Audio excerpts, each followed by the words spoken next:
Let me. Oh boy, I got to make sure. Yes, good. All right, cool. Look, Molly's already got it up there for me. All right. So let's. Before we get started, let me just say hi to everybody. How's everybody doing? Francis, hello, Francis. Hello, Hubert. All right, let me see. I'm gonna let it chime. Everybody chime in. I'm gonna tell you a little bit about a conversation I had this morning. And if anybody wants to talk about that article in the Wall Street Journal, happened this week. I know Bill Califat is sent it over to me, and followed by many of my other clients sent me that article. If you don't know what I'm talking about, the article I think was the number of apartment transactions is down by like 74% this year. And when a student sends it to me, I always ask the same question. So what does this mean? Is this good news or bad news? Are we happy or we're not happy? And I always gauge their concept, their ability to grasp what's going on by the answer. And if they come back and they say this is a good thing, they're absolutely right. I mean, the prices for apartments have been so crazy over the last 3 years. To sell apartments in Phoenix at a 2 cap, where the only way that property is going to make money is if they continue to get 20% rent increases every single year. It's just not going to happen. And anybody that buys into that type of deal deserves what they get. They obviously don't understand. They obviously are only 12 years old because they didn't live through the last crash. And those of us that did know exactly what to expect. So, but okay, so let me just tell you. Next week, I'm going to be really rolling out full bore the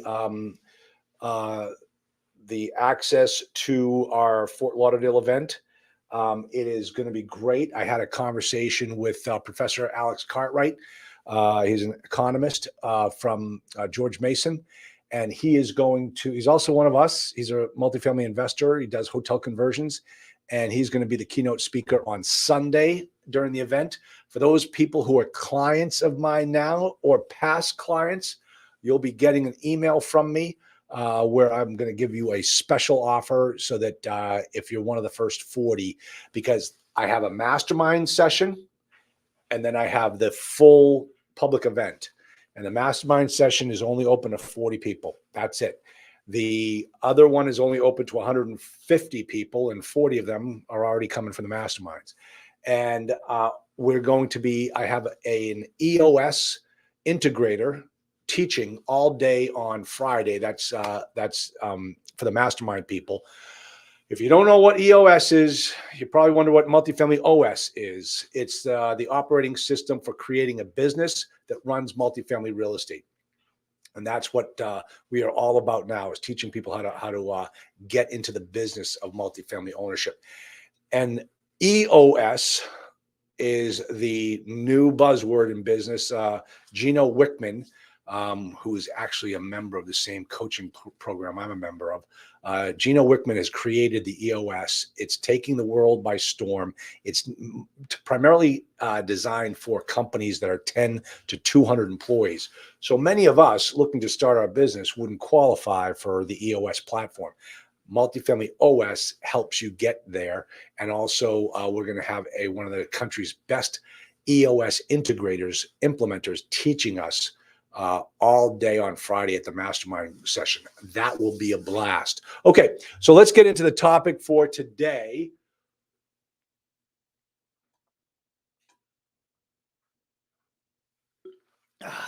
Water is so good. Here we go. Let me get the right screen. All right, well, let's use this one. All right, so here what we're going to do is understand numbers and what they mean. Wait a minute. This is not the right presentation. Let me just check. Oh, no. Okay, good. Yeah, what we're going to do is go through the top 7 financial measurements in multifamily so everybody understands them. And I might put my own little spin on how to understand this, because what I'm trying to do is teach to the masses, so to speak. I want everybody to grasp these concepts and know what they are. So the first one is the debt coverage ratio. DCR, or otherwise known as a DSCR, debt service coverage ratio.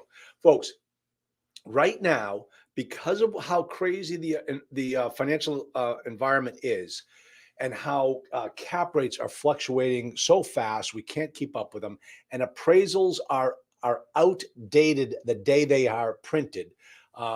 Right now, what lenders are focusing on the most is the debt coverage ratio. They want to make sure that you can support the property, and the only way they can determine that is making sure that you fall within their parameters for the debt coverage ratio. Now, let me explain to you what it is first. Whoops. It's expressed as a ratio between the net operating income and the mortgage payment. So you take the annual NOI over the annual mortgage payment and you come up with a ratio. Now, the way we talk about these ratios is 1.2, 1.3. What I want you to do is, when you think of these debt coverage ratios as a constant or a number, I want you to think of it, put a dollar sign in the front and add a zero in the back. Think of it as $1.30. A 1.3 debt coverage ratio means for every $1.30 that the property generates, $1 goes to the bank and 30 cents goes to you. And because what we're using is the net operating income, that 30 cents is used to pay your capital expenditures and your investors. So the idea is to get that DSCR as high as it possibly can go. The problem is that not every property is the same, but banks tend to use a constant. They like to see a 1.2 debt coverage ratio. All right, that's the minimum that they will tend to lend on a particular property. And you know, the thing is, they can, because they get the first dollar. Whatever's after that dollar, you get to keep. Those are the crumbs. So the bank can get very aggressive and come down to a 1.2. I'm here to tell you, as an investor, don't go low on the debt coverage ratio. The debt coverage ratio is your sleep number. It needs to be as high as it possibly can go, and still be able to get you to purchase the property. So, like I said, for every dollar the bank gets, you get 30 cents. So if it's a 1.3, is that a good deal or a bad deal? And I listen and you say, easy on the water. Yeah, no, actually, as a Zoom user, I got to go hard on the water. The water, man, I feel dehydrated. Okay, take a look at this. Here are my rules of thumb when you're dealing with a debt coverage ratio. Oh no, Francis, we don't use pro formas. I mean, the only time we use pro formas really is in the I can't speak in absolutes anymore. We use pro formas, especially when we're looking at a non-performing asset, obviously, because that's the only way we're going to be able to figure out if we're going to be able to make any money on that properties by using a pro forma. If we have the actuals, we use the actuals. I mean, unless they have some justification, and you're going to be very careful, using the true actuals. And when I say true actuals, what I mean is use a trailing 12 financial statement. That's 12 months of the property's performance. As my mother used to say, you got to see the woman in all 4 seasons before you can marry her. And that's the same thing true with the multifamily property, because you got to be able to look to see, how does it perform in the cold months? How does it perform in the hot months?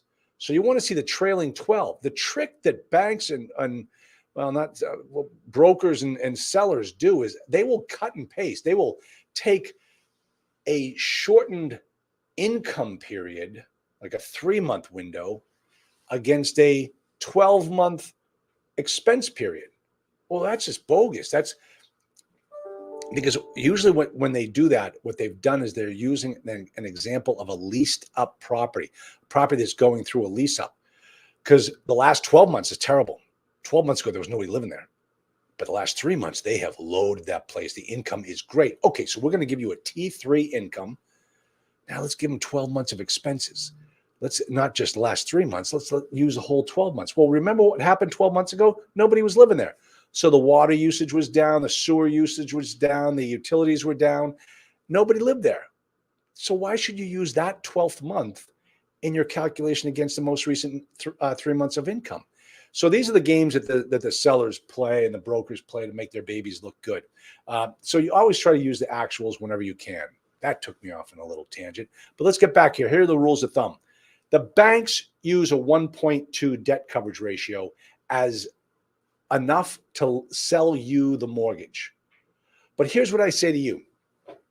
If the property is a Class A property, work the numbers so that you can try to get a 1.3 debt coverage ratio.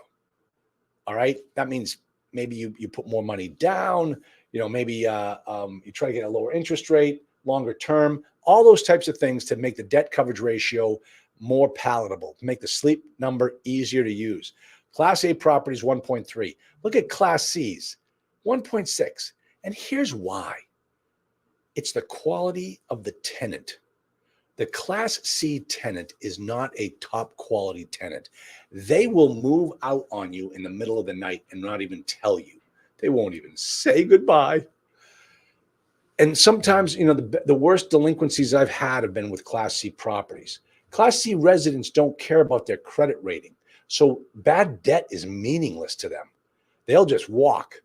If they get too far behind on the rent, they'll just walk. So that's why you need to have a higher debt coverage ratio on the lesser quality assets. It helps you sleep at night. So that's going to be the first one that we look at. That is the debt coverage ratio. Now the cash on cash return. This is what your investors are really making on an annualized basis, let's say. This is what the property is returning to your investors. How do we calculate that? It's nothing more than the amount of money you pay your investors annually divided by the amount of money you needed to raise to close the deal, not the down payment. That's I'm talking about the full number. The numerator is the annual profit that you as the LLC manager is willing to distribute to your investors. If you want to hold on to all your cash that year because you're going to get hit with a big bill next year and you don't distribute anything, cash and cash return is zero. The numerator is zero. The denominator is all the money you needed to raise, the down payment on all the rehab costs, all the acquisition costs, all the return of the cost you needed to get the deal up and running, your earnest money, your survey costs, your environmental costs, all of the costs together. That becomes your denominator. So keep in mind, and this is something I want to make sure everybody understands. When you're putting together your investor documents, you're going to have two sources and uses pages. The first one comes from the bank. The bank says, okay, to get this deal closed, you're going to need $1 million. And it's made up of this and this and this. So make sure when you show up at the closing table, you've got $1 million. That's your first sources and uses. Now there's another sources and uses document that you give to your investors. And the basis is what the bank gave you. So you use that first sources and uses with $1 million as the basis for your next document. And on top of that, you're going to add your 3% acquisition fee, your survey costs, your legal fees, all of the additional funds that you want to get paid back that you need to distribute at the closing table. That gets all added in on top of the bank's sources and uses. And now you've got the full complement, and that's how much money you need to raise to close this deal. That's why you hear a lot of times you'll hear me ask a syndicator, how much money do you need to close? $1 million. What are you up to now? I'm at 1.4. What do you want to get to? I need 1.6. You're going to close anyway? Oh yeah, we'll close and we'll keep raising money afterwards, because they want to get to that 1.6 number so they can put all their money back in their pocket. All right. So that 1.6, that second sources and uses document becomes the denominator. when you're calculating out your cash on cash return. So the profits of the property over that second sources and uses denominator. That's how we calculate out the cash on cash return. Here it is. Let's see if we made $100,000, $1 million raise, 10% cash on cash return.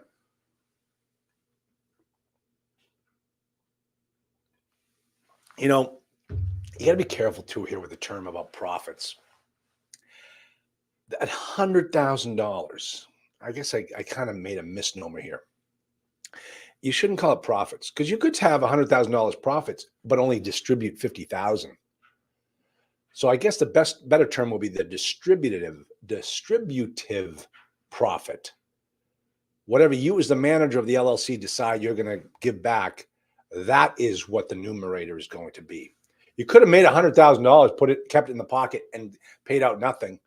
Does that mean that your investors got a 10% cash on cash return? No,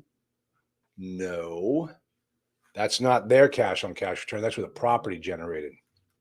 All right. Do not talk cash on cash return for a rehab. You know, I say this, and let me explain what I mean by this statement. Nothing concerns me more than seeing some syndicator out there saying that he's going to give you a preferred return of 9% on a rehab property.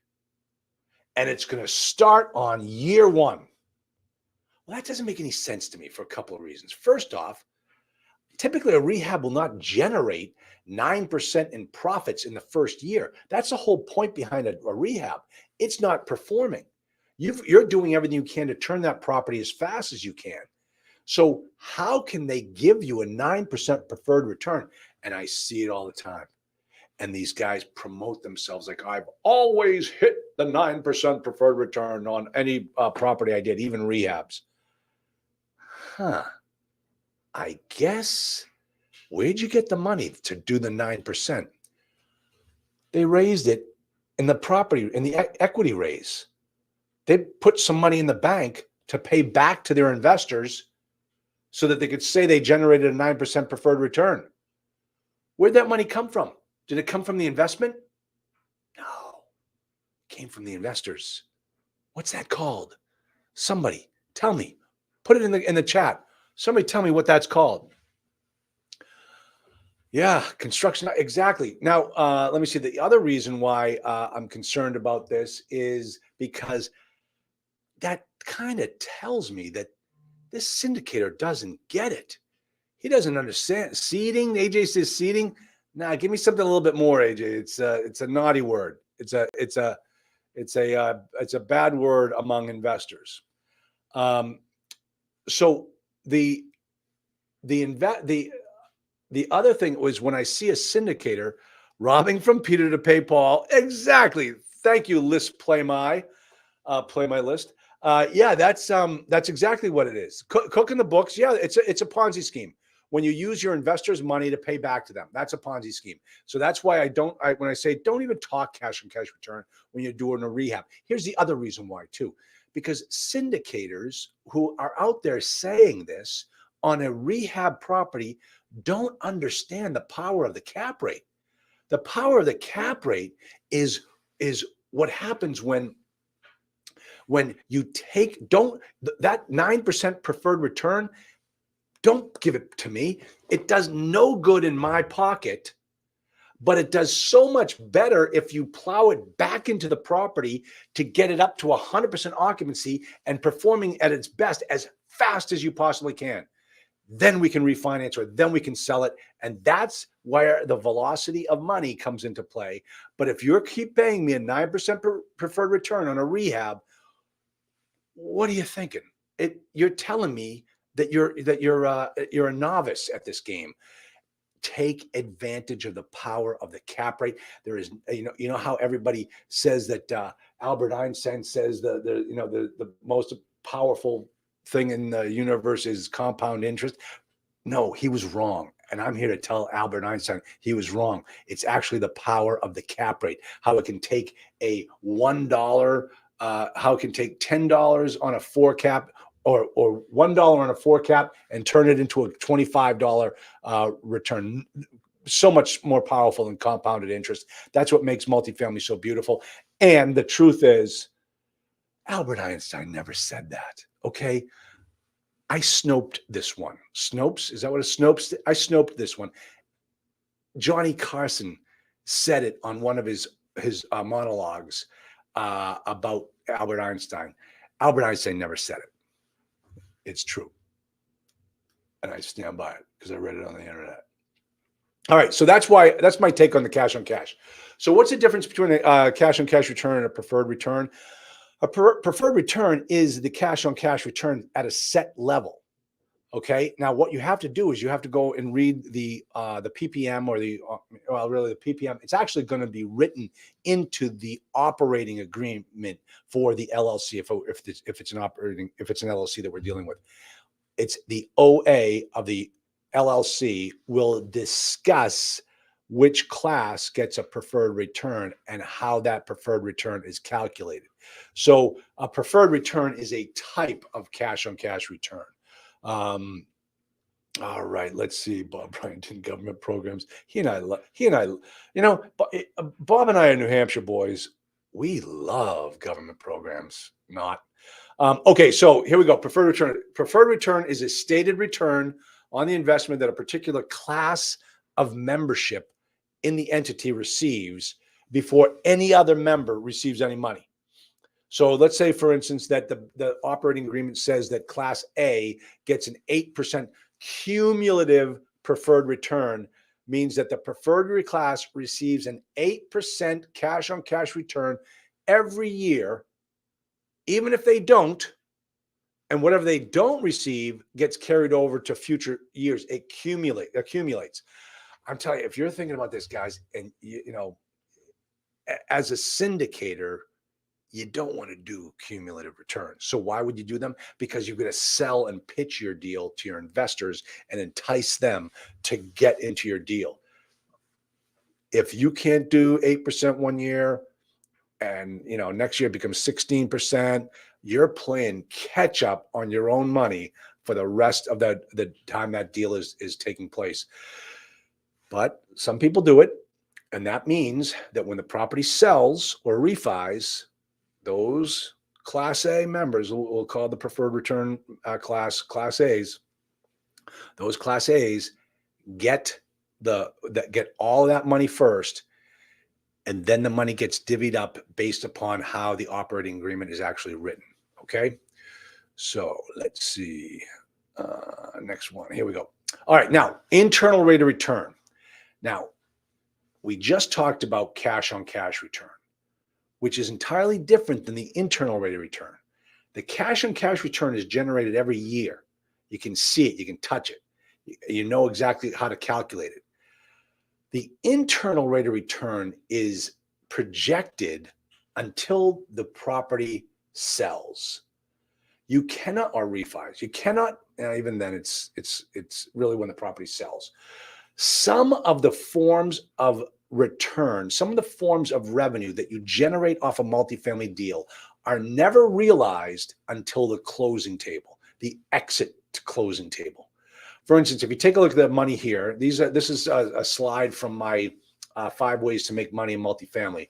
Let's go through the ones that impact the cash on cash return and impact the internal rate of return. So the first one is the cash flow or the profit.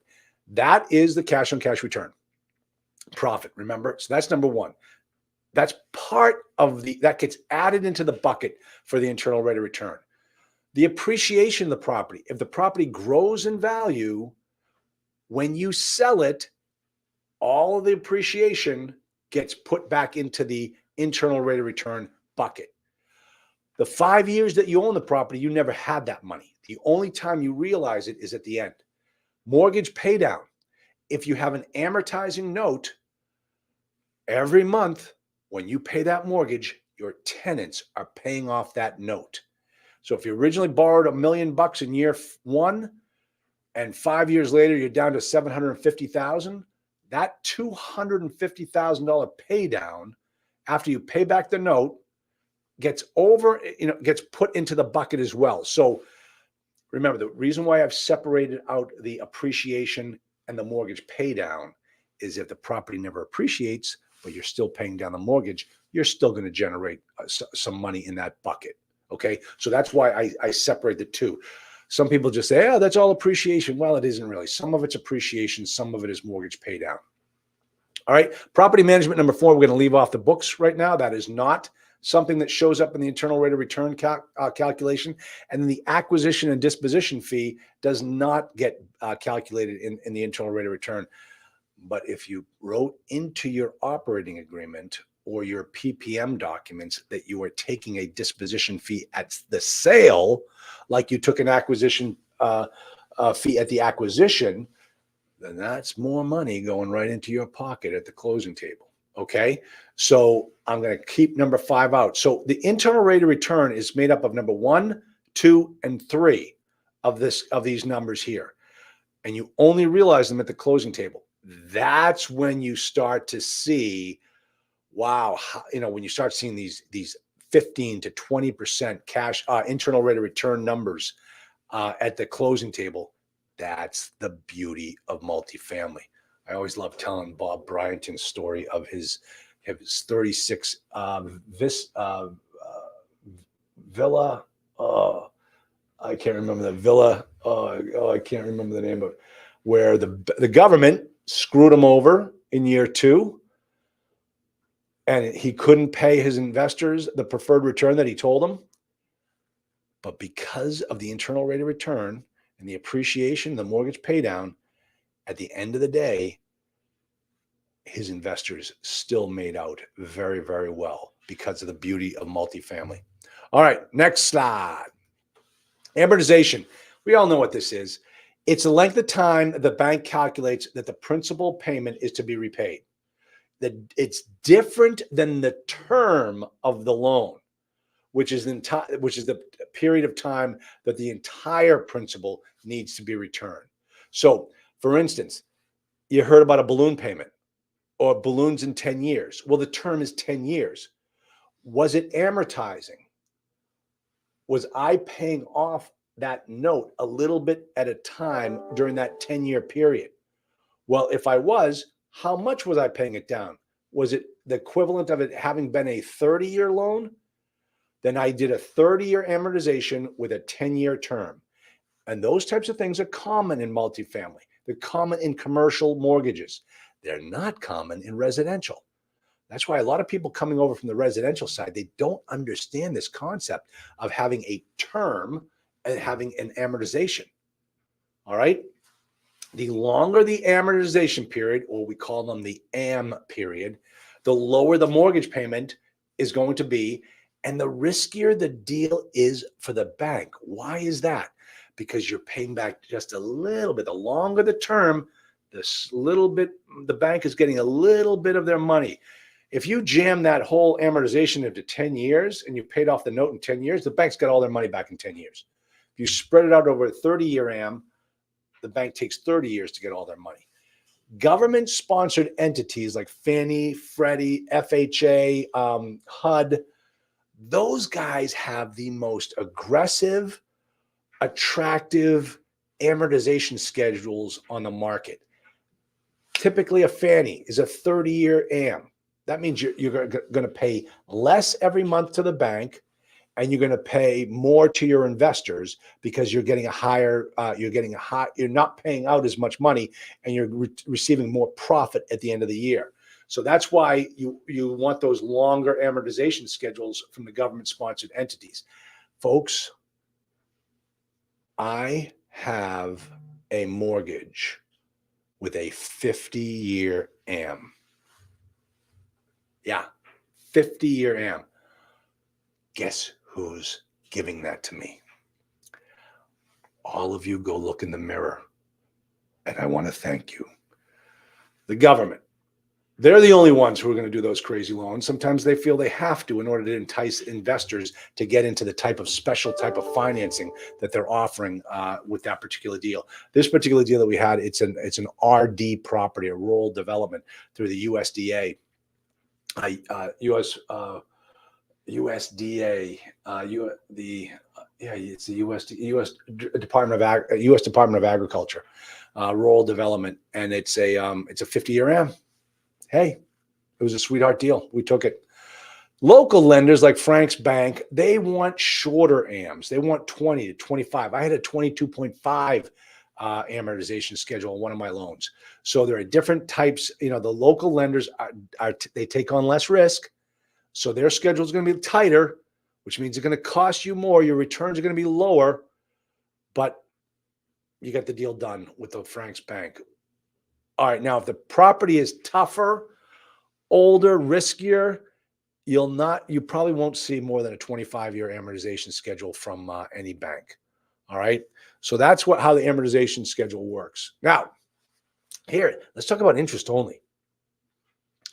And I look at IO in different ways. It's typically used for value add deals. It allows for lower mortgage payments in the early years because it's just an interest payment. You're not paying that amortization. You're just paying the interest. You see it on bridge loans and on rehab loans. You should never, now listen to this, and this is where I differ with some of these other investors, and I'm going to explain their position and I'll explain mine. You should never do an interest-only loan on a performing asset unless you're stealing the deal, okay? Here's what I mean. If the only way you can make the deal work for the debt coverage ratio to fall into your parameters, if the only way you can make it work and it's a performing asset, meaning you're buying this property because it's a good performing asset and it pays off the same amount of money every single year and there's no real value add opportunity. If it's a performing asset, you should never do an interest only. Unless the interest only is for the full term of the loan, you don't want to do it. What happens is you typically, some of these loans are interest only for 2 years, and then they convert to an amortizing loan after that. Well, and that means in the third year, when that loan starts to amortize, your mortgage payment skyrockets. So you got into this deal on year one because it worked, because all you were doing is paying the interest. And then 3 years later, well, I haven't really increased the rents all that much because the property was performing very well and there wasn't much room. Oh boy, your investors are going to be so mad at you because they're not getting much of a return because now you're paying out all that money in the mortgage payment. If you use an interest only for a non-performing asset and you use it to get that property turned as quickly as possible, when the interest only period burns off and you start to amortize, your rents and your vacancy will have gone up enough to support that mortgage payment. That's when you want to use it. Now, take everything, Villa Court, thanks Bob, Villa Court, take everything I just said and throw it out. I had a big performer, a big producer on my podcast a while back. He's out of Texas. It's a Hispanic last name. I don't want to say the name because I don't want to get it wrong. But his attitude was every mortgage he took out was interest only. They did no mortgage pay down on any of their properties. And I said, but that means you've got a short-term loan, like a 2, 3, 5-year loan, because usually you don't hear banks going longer than 5 years on interest only. And he goes, no, ours are 7-year interest only. I said, how do you get a 7-year interest only? He says, we're big enough and we've performed well long enough that the banks will give us a 7-year interest only loan. And I said, so what's your reasoning behind it? What about not paying down the mortgage? He goes, I don't care about paying down the mortgage. I'll let the appreciation of the property take care of that. I want to take as much money as I can, return it to my investors, or plow it back into the property. I don't want to give it to the bank. So that one works for him. So just keep that in mind as you go through your multifamily journey. All right. Now let's talk about how we determine the returns. Now, what I'm talking about here is when you're putting together your deal to your investors, trying to figure out what can the property support as far as a return to your investors. Like, how do I know whether to give them a 9% return? How do I know if I can only give them a 6% return? How do we calculate out how much of the property I should sell off to raise money back? So the way we do it is, first off, how is the property paying out from the operations, the net? So once we get all that money in there, how much money do we have left over? Is it a performing asset or is it a value add? Remember what I said earlier. If it's a value add, you don't want to be paying out a dividend, a distribution. That would just be stupid. If it's a value add, don't even think about offering a return. But if it's performing, well, how much? So let's take a look at it. One particular property you go in your cash flow analyzer, you go in your property analyzer, and it spits out that the property generates a 10% return, double-digit return. And you're like, okay, how much money, how much of that 10% can I give to a group of investors so that they will give me the money I need in order to buy this property? Oh, geez, I think at 8%, if I tell my investors I'll give them an 8% return out of that 10%, that means I'm putting 2% in my pocket and they're getting 80% of the deal. Therefore, we are selling off 80% of our deal to the outside world, the cash investors, and we as a partnership group are retaining 20%. Okay? That, folks, is the most elementary, basic explanation I can give you for how to calculate out what part of the deal you can sell off and how much of it you get to keep. There are so many ways to skin the cat. An LLC is the coolest entity vehicle to create different categories of membership that can do different things. So be as creative as you want, explain it to your syndication attorney, and let them draft the operating agreement and the PPM in such a way that it does exactly what you want that vehicle to do for you. So get very creative. Let me give you an example of a level of creativity. And this has nothing to do with the returns. This has everything to do with how to structure the deal. So it might not just be a question of how do I pay my investors? It might be a question of how do I get this deal closed? And you get creative with the vehicle, with the entity vehicle at that point.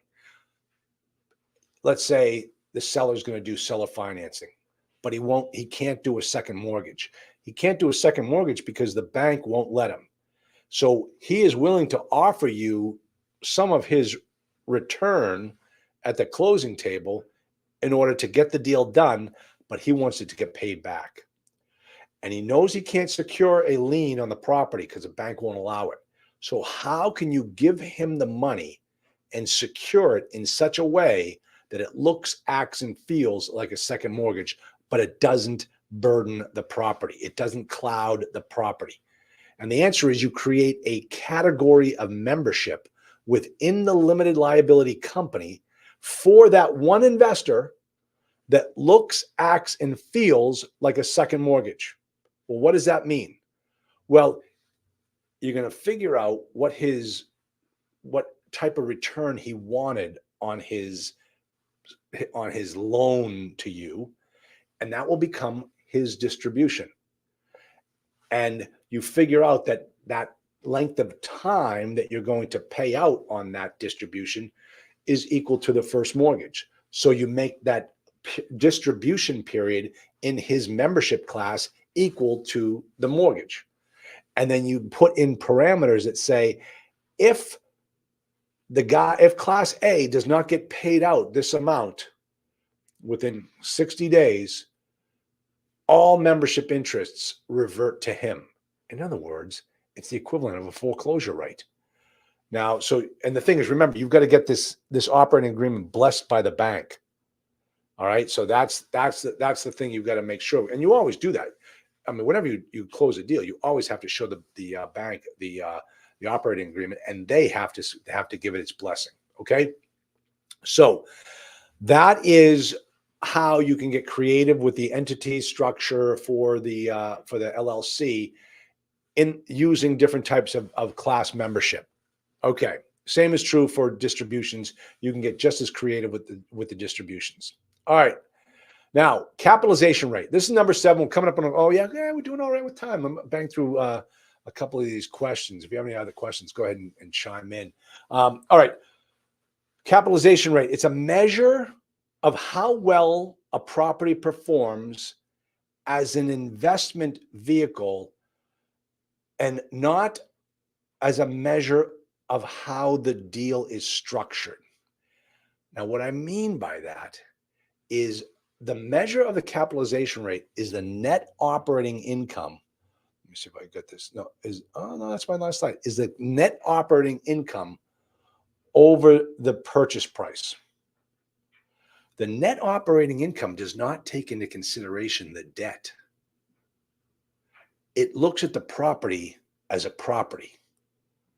And then it compares that what it generates, which is if you don't have a mortgage, that NOI goes right into your pocket. It takes that number over the purchase price of the property, and that gives you the capitalization rate. I likened I had to give a talk one time, and the woman asked me, "What's a cap rate? How can you explain to all my people here what a cap rate is so that they all can understand it? They're all single family investors." And I told her, I said, "Listen, I came up with this explanation just so you can understand it. And every chartered financial analyst, every person who's got an MBA in finance with a specialization in finance will look at me and say, that's the most simplistic explanation of a cap rate I've ever heard." I said, "Yep, that's about right. I'm going to use it." So let's say you have 2 properties right next door to each other. One of them was built yesterday, and the other one was built 50 years ago. And they have one thing in common. They both generate a net operating income of $1. Which one is more valuable? And the answer is, I didn't give you enough information for you to tell me which one is more valuable. Because even though the net operating income is $1, what I didn't let you know was how much effort it took to generate that $1 of NOI. You see, on that property that was built yesterday, it's making that dollar is like a hot knife through butter. It is the easiest thing in the world. The best tenants in the business want to live in that building. It's brand new. Nothing breaks on it. Your repair and maintenance budget is easy. Everything's all set. You don't have to, pest control. There are no stinking pests. They're not even around. They haven't even found the building yet. That property runs like a top, and it generates $1. The other property that was built 50 years ago is a solid C asset. You got the lowest rank of the tenants. They move out on you overnight. They don't pay their bills. They're late in their payments. You got to go knock on the doors by the 5th of the month. You got to start eviction proceedings. Everything is breaking on that property. They're using an old chiller boiler system to heat it and cool it. It's costing you a fortune, but it generates that same dollar. But it costs a lot more to generate that dollar. So the capitalization rate is a measure of the effort it takes to generate that $1. If the property is easy, it's got a low cap rate. If the property is hard, it's got a higher cap rate. That's how I explained what cap rates are on multifamily properties to people that have never had to deal with cap rates before. It's a measure of effort. The higher the number, the more effort. But what that doesn't take into consideration is what's going on in the marketplace. But I'm going to stick with that explanation right now. So, all right, let me kind of run through these. Let me see. Be a Bob. Okay. Let me see. Here's a good question, Francis. Will investors still invest if you plan to hold the property in perpetuity? Internal rate of return will be 0 in this case. No, Francis. They would not invest. Every investor wants his money back. Why would I put money into your deal if you're never going to return it to me? Now, of course, you're going to pay me a distribution, or maybe you're not. But I mean, it's entirely up to you. If that's the plan, and you disclose that in the operating memorandum, in the operating agreement, in the private placement memorandum, and you say, I'm holding on to this asset forever. We will refinance it. We'll pull money out. We'll pay off the distributions to the investors, but we're never going to sell this property. All right. Well, you know what? You can do that. I mean, take a look at. Well, you know, you take like Warren Buffett. He's never had a distribution. He's never paid a dividend, but the value of that stock keeps going up, and people keep trading for it. Problem with multifamily is there's no real secondary market to trade the membership interest. Most operating agreements come with a right of first refusal provision in it, which makes it harder to sell the membership interest. So yeah, you better. I don't recommend you doing that. What the flip side of this is, you get to a certain level and you buy out your investors. You refinance the property, you return their capital, you give them their distribution, and you walk away. But you would better have that method and the formula for calculating the valuation in your operating agreement, so the investors won't say, hey, wait a minute, this property is doing really well. You're screwing us over by selling it. We want to keep this going. You say, hey, tough luck. I'm going to sell it. I'm in charge, and I'm buying the property back for myself. That might be considered a breach of fiduciary responsibility as the managing member of that LLC, and you might be getting yourself into trouble. Disclose the exit strategy in the operating agreement, or especially in the PPM. This is how everyone will be able to get their money back. XYZ. So make sure you always do that. All right, John, can you get interest only during a rehab reposition? Absolutely, John. Sometimes that's the best time to do it, is to get that in, because you don't want to be amortizing the note during a rehab and repositioning. The bank wants to give you the money to turn that thing as fast as it can, like hard money, and then they want to refinance you out. They want to let you go out in there and get a long-term financing for the property. So they don't care about amortization. They just care about their interest and the return of the principal. So yes, that's usually the best time to get an IO. Let's see, Class C shares for the current owner. Well, you say C-class shares. Yeah, I mean, it's whatever you call it. I mean, in this particular example, I call the seller's interest the A class. Typically, the A class are the cash investors. The B class are the sweat equity partners. And then you name any other class after that. So it's really whatever you want to call it. So, all right. So that's really it. If everybody, hey, I told you I had that conversation with the professor this morning. He's going to be the lead speaker at the conference, the keynote speaker on Sunday, talking about the state of the economy, how it impacts multifamily. He's coming at it from an investor standpoint because he is one. And it was such a great speaker. It's going to be absolutely fantastic. For those of you who are members of my program, he's going to come on not this Monday, but a week from this Monday to introduce himself. You can all get to know him. He's going to be down there on Thursday night for dinner, when I take all of my clients to dinner on Thursday night. He's going to be there on Sunday night for the keynote speech. So that'll be fantastic. It'll be great to see him there. That and then of course I'm also going to have Megan Hickman, the implementer for EOS, who's going to be teaching my students all day on Friday. I'm going to have her on one of my Monday Night Live calls, so y'all get to see her. I'm doing my last push to my clients. 20 spots left for coming in. There are only 40 seats total. I've already sold half of them. I made 2 offerings to my students, and I've already sold half of them. Now I'm going to blow it open to those people that have missed. I've only told people on my Monday night call, and I've already sold half the tickets. So that should go very quickly. And then we open it up for Saturday and Sunday membership into the event. for everyone else. It's going to be a phenomenal event. It's going to be so much fun. I got a couple more questions in here. Let me see what I have. A class makes sense. I was thinking A preferred, B regular, and C the current owner. Yeah, I think one time when I did this, John, I did call class C the current owner, so that worked out well. Okay, good. I need to jump on the event. Yes, you do, John, because we only have 4 seats left at that discounted rate. So you want to make sure you do that and definitely take advantage of it. All right, everybody. That was fun.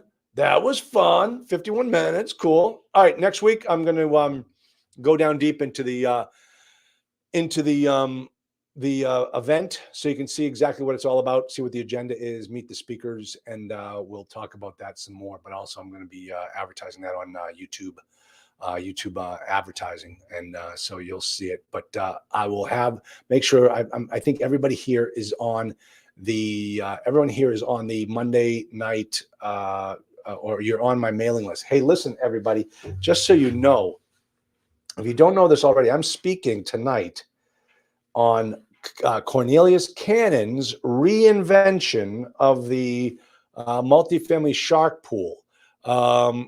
Yeah, thanks, Frank. So let me see. Let me see if I can give you, I have to give you the exact name of the event. He changed the name of it. And let me see. Boom. There he is. Okay. The Multifamily Deal Room. Okay. That's what it's called now. The Multifamily Deal Room. Make sure you, I don't know if anyone on my team is on the call right now, and you can get me that registration. Let me see. Let me see. Maybe I can do it. Maybe if Molly jumps in. Oh, wait a minute. Register in advance. Here we go. All right. Let me see. I'm going to give you control copy. Let me see. I'm going to give you all. I'm going to post. Yeah. Here we go. Folks, grab that. Oh, good. There it is. Look at Molly's already got it. Yeah, so there's the registration for tonight's multifamily deal room that I will be. I'm like the mean shark. So I thought the shark pool was your thing. No. Oh, yeah. No. Hey, Frank, that's Cornelius's thing. I'm just on as a guest. We kind of like share our email list. So like I blasted out to my list. He's got, some people of mine, if you signed up ever registered for him through my list, he's now got your email. That's how the whole thing works. So yeah, so that is it. Yeah, so that's going to be tonight. We'll see how that goes. I'll have my laptop right here. So I'll be pulling up CoStar, keeping everybody honest, making sure that they're telling us the straight story on the numbers. Yeah, exactly. Sure. Kevin Harrington. Gosh, that guy's office calls me all the time trying to get me to buy into one of his advertising gimmicks. Not a chance. In the middle of yeah, so that'll be fun. We'll see how it goes. I have no idea how this new format is structured. But hey, we'll see how it works. All right, everybody, great to see you all. I'm leaving the studio. I'm ending the broadcast, and we shall all see you tonight. Hopefully, talk to you soon.